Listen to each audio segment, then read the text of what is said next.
الحمد للہ رب العالمین والصلاة والسلام علی سید المرسلین اما بعد درس القرآن والحدیث اعلان ما علی الامام۔ آج کا درس قرآن درس حدیث میں کہ امام پر کن چیزوں کا خیال رکھنا ضروری ہے۔ رواہ محمد بن عبداللہ الخطیفی مشکات المصابی، محمد بن عبداللہ نے اس کو مشکات المصابی میں نقل فرمایا، و محمد بن اسماعیل البخاری فی صحیح رئیس المحدثین، محمد بن اسماعیل البخاری نے اپنی صحیح میں حدیث مبارکہ کو نقل فرمایا۔ عن انس رضی اللہ عنہ قال، حضرت سیدنا انس رضی اللہ عنہ سے ارشاد فرماتے ہیں، ما صلیت خلف امام قط اخف صلاۃ ولا اتم صلاۃ من النبی صلی اللہ علیہ وسلم۔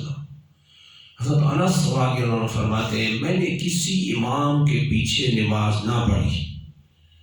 کہ جس کی نماز کامل ترین ہو اور ہلکی ہو سوائے اللہ کے رسول مکرم صلی اللہ علیہ وسلم کی نماز کے۔ یعنی میں نے اللہ کے رسول مکرم صلی اللہ علیہ وسلم کے پیچھے جو نمازیں پڑھی ہیں ان سے بڑھ کر کامل ترین نماز اور ہلکی خفیف نماز میں نے کبھی نہیں پڑھی۔ یعنی اللہ کے رسول مکرم صلی اللہ علیہ وسلم قرات فرماتے تو اس میں حد سنت جو ہوتی اور مستحبات اس کو ادا کرتے، لیکن آگے حدیث کے جو الفاظ آ رہے ہیں فرماتے ہیں وَإِن كَانَ لَيَسْمَعُ بُكَاءَ الصَّبِيِّ، اگر اللہ کے رسول مکرم صلی اللہ علیہ وسلم کسی بچے کے رونے کی آواز کو بھی سن لیتے فَيُخَفِّفُ، تو سرکار صلی اللہ علیہ وسلم اپنی نماز میں تخفیف فرما دیتے، قرات کم فرما دیتے تھے، ہلکی کر دیتے تھے، مخافۃ ان تفتن امہ، اس خوف کی وجہ سے، اس لحاظ کرتے، اس چیز کا لحاظ کرتے ہیں کہ اس کی ماں کہیں فتنے میں مبتلا نہ ہو جائے، آزمائش میں نہ پڑ جائے۔ کیونکہ سرکار صلی اللہ علیہ وسلم کے زمانہ اقدس میں مرد جہاں صفیں بناتے تھے، بیچ میں بچوں کی صفیں ہوتی تھیں، آخر میں عورتوں کی صفیں ہوتی تھیں۔ تو مرور زمانہ کی وجہ سے، زمانے گزرنے کی وجہ سے، حالات خراب ہونے کی وجہ سے، فتنوں کے عام ہونے کی وجہ سے عورتوں کا مسجد میں منع کر دیا گیا، ورنہ وہ مقدس دور قرون اولا پاک دور اور پاک نظام سارا تھا اور عورتیں پیچھے صفیں میں آتی تھی۔ تو چونکہ وہ عورتیں بھی جماعت میں کھڑی ہوتی تھی تو کسی بچے کے گھر سے رونے کی بھی آواز آتی نا تو سرکار صلی اللہ علیہ وسلم قرات کم کر دیتے تھے، تاکہ وہ عورت جو نماز میں کھڑی ہے جماعت میں، وہ پریشانی میں مظاہر ہے، بچہ روئے چھوٹا شیخا، جماعت میں مرد بھی کھڑا تو وہ بھی پریشان ہوگا، اس کی توجہ جائے گی۔ تو سرکار صلی اللہ علیہ وسلم کے خشوع کو باقی رکھنے کے لیے نماز ہلکی فرما دیتے تھے،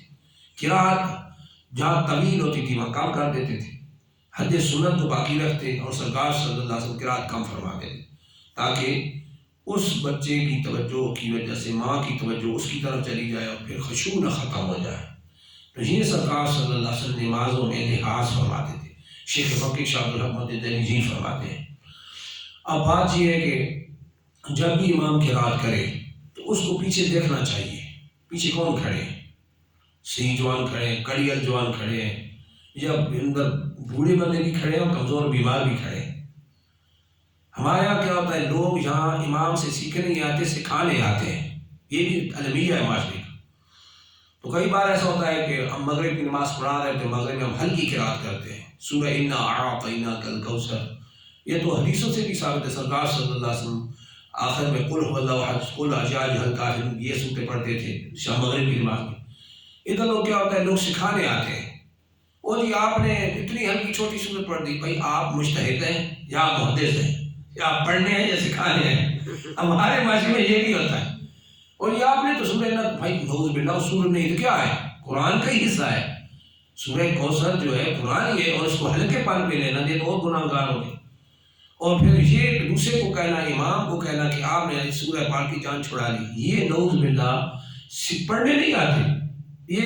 کہتے ہیں نا کیڑے نکالنے کے لیے،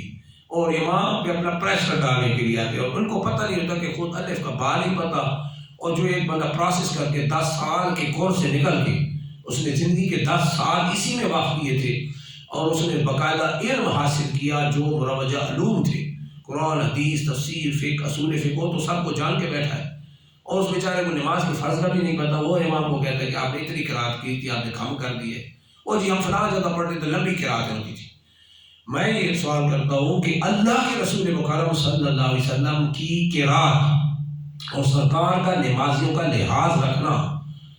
اور عورتوں کے بچوں تک کا لحاظ رکھنا وہ زیادہ ہماری تعلیم ہے کہ نہ کہ عرب میں یا کسی ملک میں لمبی قرات ہو رہی ہے تو وہ آ گئی وہاں تو لمبی قرات ہوتی تھی، تو آپ ادھر ہی جا کے پڑھیں پھر تب کیوں پڑھتے پاکستان میں؟ سعودی چھوڑ جائیں، ایسے ملک چھوڑ جائیں لمبی قراتیں ہو رہی ہیں وہاں جا کے پڑھے، ٹھیک ہے۔ پھر نمازیوں کے پیچھے جو خیال کا سرکار نے درس دیا ہے، حکم تعلیم ہے امام کے لیے کہ لوگوں کو ہلکی نماز پڑھائیں، تمہارے پیچھے بیمار بھی کھڑے ہیں، سرکار صلی اللہ علیہ وسلم نے مریض بھی کھڑے ہیں، کمزور بھی کھڑے ہیں، ان سب کا لحاظ رکھ کے نماز پڑھائیں۔ تو ہمارے معاشرے میں یہ بدبختی سے المیہ ہے، لوگ سیکھنے کی بجائے سکھانے آتے ہیں، یہ ہوتا ہے نا الٹا نظام چلتا ہے، اس کا نتیجہ کیا ہوتا ہے؟ وہ بیچارے پہلے ہی معلوم ہوتے بدبختی سے، پھر اور معلوم ہو جاتے۔ تو یہ لحاظ سرکار صلی اللہ علیہ وسلم نے سکھایا کہ جب بھی قرات کرنے والے امام قرات کرے پیچھے دیکھے کون کھڑے ہیں، ان کا لحاظ رکھے۔ ایک بار ایسا ہوا کہ ظہر کی نماز میں سرکار صلی اللہ علیہ وسلم دورے پر لمبی قرات کی گئی، اتنی لمبی کہ سورہ بقرہ اندر پڑھ گئی ان حضرت نے۔ تو نماز کے بعد سرکار صلی اللہ علیہ وسلم کی بارگاہ میں اسی بندے نے پیچھے جو کھڑے تھے شکایت کی اتنی لمبی سورت پڑھی اور ظہر کی نماز ہے، تو سرکار صلی اللہ علیہ وسلم یہ آپ فرماتے تھے ہم نہیں کہہ سکتے، سرکار صلی اللہ علیہ وسلم فرمایا یا فتان، 3 بار فرمایا، اے فتنہ پھیلانے والے، لوگوں کو دین سے متنفر کرو گے، اتنی لمبی قرات۔ تو دیکھیں یہ سرکار صلی اللہ علیہ وسلم کی تعلیمات ہیں، وہ امام کو پتہ ہوتا ہے، عالم ہو امام نا، یہ عام امام کی بات نہیں کر رہے ہم، باقی وہ مستند عالم ہونا اس کو پتہ ہوتا ہے کہ آگے کتنی قرات کب کتنی کرنی ہے اور پیچھے کون لوگ کھڑے ہیں، اس کا لحاظ اس کو پتہ ہوتا ہے۔ لہٰذا جب بھی کوئی شخص امام بنتا ہے تو اس کو چاہیے کہ پیچھے والے بیماریوں کا بھی خیال کر لے، اس میں لوگوں کا حال بھی دیکھ لے کس کیٹیگری کے ہیں، پھر وہ جماعت کی قرات کرے۔ اللہ کی بارگاہ میں دعا ہے حق سمجھ دوسرا کو چاہیے توفیق عطا فرمائے۔ آخر دعوانا الحمدللہ رب العالمین۔